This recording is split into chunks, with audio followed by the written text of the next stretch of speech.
9월 8일 월요일. 과학과 신앙. 대부분의 사람들은 과학과 신앙은 양립할 수 없다고 생각합니다. 실제로 미국에서도 하나님을 믿는다고 응답한 과학자들의 숫자가 매우 적고 해마다 급격하게 줄어들고 있습니다. 그러나 역사적으로 위대한 과학자는 위대한 신앙인인 경우가 많습니다. 유엔이 조사한 통계에 따르면 지난 3세기 동안 세계에 발견을 한 300명의 과학자 중에서 무신론자는 20명밖에 없었습니다. 노벨화학상 후보에 5번이나 올랐던 헨리 셰페 교수는 이렇게 말했습니다. 과학자일수록 기독교인이 될 수밖에 없다고 생각합니다. 정교하게 움직이고 있는 우주를 알면 알수록 하나님의 존재를 인정하게 되기 때문입니다. 천문학자 요하네스 케플러는 시편 19편의 말씀을 신조로 삼았고, 갈릴레오는 우주는 하나님이 수학으로 쓰신 제2의 성경이라고 말했습니다. 그들은 과학을 깊이 탐구할수록 인간 이성을 초월한 질서와 목적을 깨달았고, 그것이 곧 신앙으로 이어졌던 것입니다. 오늘 우리도 세상을 바라볼 때 우연이 아니라 창조의 손길을 볼 수 있어야 합니다. 세상의 모든 것이 하나님의 살아계심을 증거하고 있음을 믿으십니까? 믿음의 눈으로 세상을 바라보며 거부할 수 없는 하나님의 살아계심을 느껴보십시오. 오늘의 말씀. 창세로부터 그의 보이지 아니하는 것들, 곧 그의 영원하신 능력과 신성이 그가 만드신 만물에 분명히 보여 알려졌나니. 오늘의 만나. 하나님의 창조 세계는 과학을 통해 더욱 신비롭게 드러납니다. 모든 피조물 속에서 창조주의 지혜와 능력을 발견하십시오.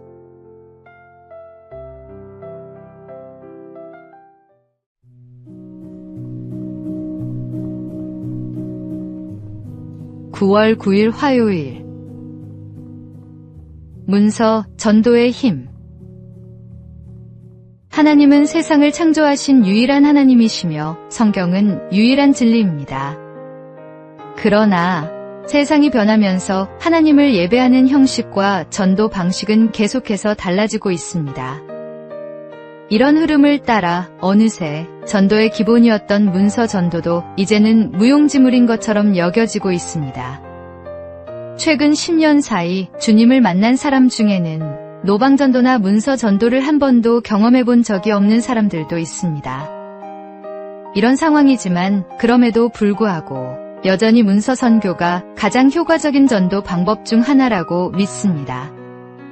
전도지는 성경을 본 적 없는 사람에게도 단 한 장으로 복음의 핵심 메시지를 정확하고 간결하게 전달할 수 있으며 언제나 어디서나 누구에게나 부담 없이 나눌 수 있습니다. 또한 해외에서는 언어의 장벽을 넘어서 복음을 전할 수 있는 더없이 좋은 매개체가 되기도 합니다. 때로는 말보다 더 강한 메시지를 담아 사람의 마음을 두드리기도 합니다. 주님의 복음을 전할 수만 있다면 우리는 수단과 방법을 가리지 말아야 합니다. 관계를 통해 가까운 이에게 복음을 전하는 것도 귀하고, 전도지를 통해 처음 보는 이에게 복음을 전하는 것도 귀합니다. 하나님이 주시는 감동을 따라 때를 얻든지 못 얻든지 힘써 복음을 전하십시오. 오늘의 말씀. 그러므로 너희는 가서 모든 민족을 제자로 삼아. 오늘의 만나. 복음을 전하는 방법은 다양합니다. 하나님께서 주시는 기회를 놓치지 말고 복음의 씨앗을 뿌리는 사명자가 되십시오.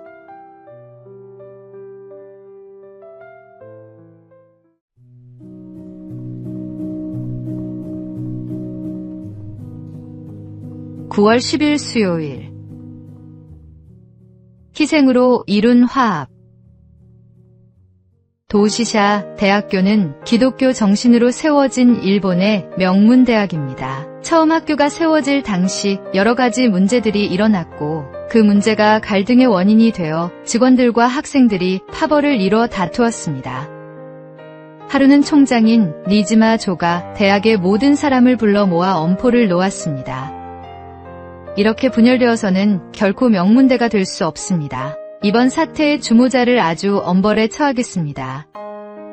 말을 마친 니지마 총장은 교정에서 꺾어온 굵은 벚꽃 나뭇가지를 들고 앞으로 나왔습니다. 모든 책임은 총장인 제게 있습니다. 제가 부족해 여러분을 하나로 만들지 못했습니다. 그리고 그는 피가 철철 날 때까지 자신의 종아리를 후려쳤습니다.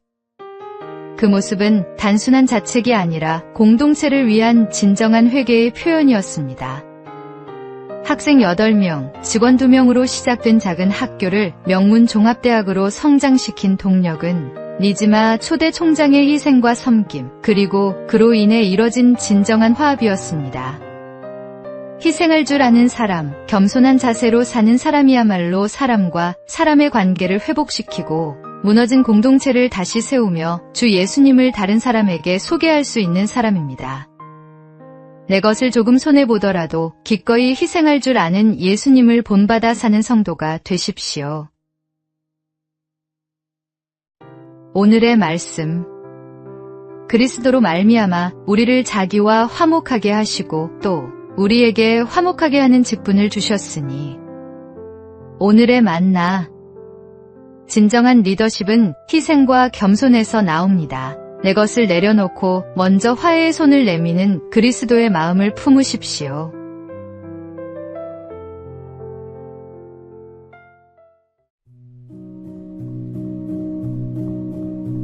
(9월 11일) 목요일. 신앙의 고수가 되는 길. TV 프로그램 생활의 달인을 보면 평범한 사람들이 한 분야에서 놀라운 경지에 이른 모습을 봅니다. 그들에게는 공통점이 있습니다. 무한 반복의 노력, 강한 도전의식, 그리고 실수와 시행착오 속에서도 겸손히 배우려는 자세입니다. 이를 통해 우리는 스스로에게 질문하게 됩니다.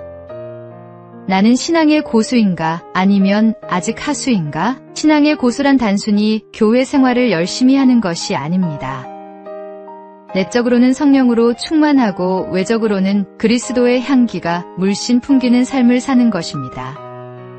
바둑의 고수 조은현은 아플수록 복귀하라. 승리한 대국의 복귀는 이기는 습관을 만들어주고 패배한 대국의 복귀는 이기는 준비를 만들어준다고 했습니다. 신앙생활도 마찬가지입니다. 매일의 삶을 복귀하며 하나님 앞에서 반성하고 성찰하는 것이 필요합니다. 예수님을 닮고자 하는 거룩한 열망, 훌륭한 신앙의 선배들로부터 배우려는 겸손한 자세, 하나님의 말씀을 삶에 적용하려는 끊임없는 노력, 이런 것들을 무한 반복할 때 우리는 그리스도의 장성한 분량이 충만한 데까지 이를 수 있습니다. 신앙의 달인이 되는 길에는 지름길이 없습니다. 오직 매일의 훈련과 말씀 묵상, 그리고 성령님의 도우심을 구하는 기도가 있을 뿐입니다. 오늘도 한 걸음씩 그리스도를 닮아가는 여정을 계속해 나가야 합니다. 오늘의 말씀.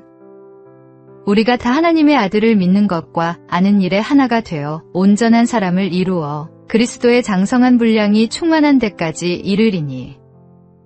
오늘의 만나. 매일의 작은 순종과 훈련이 모여 그리스도의 장성한 분량에 이르게 됩니다. 오늘 하루도 주님을 닮아가는 작은 걸음을 내딛어 보시기 바랍니다.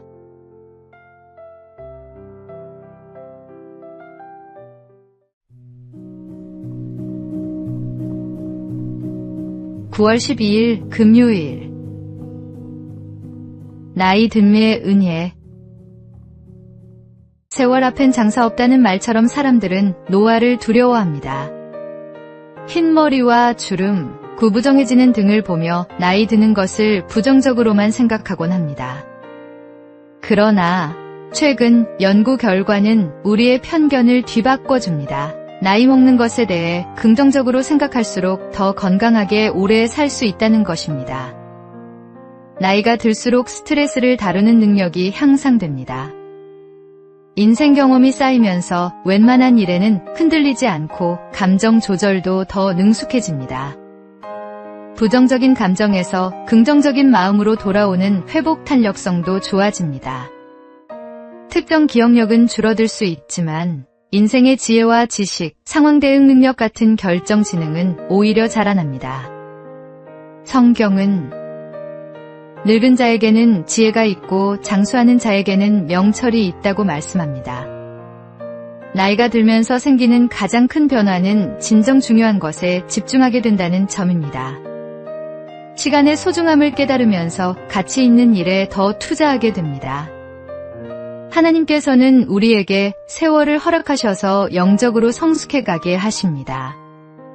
젊을 때의 혈기와 조급함은 세월과 함께 지혜와 인내로 변합니다. 나이 드는 것은 쇠퇴가 아니라 하나님께서 주신 또 다른 형태의 성장입니다.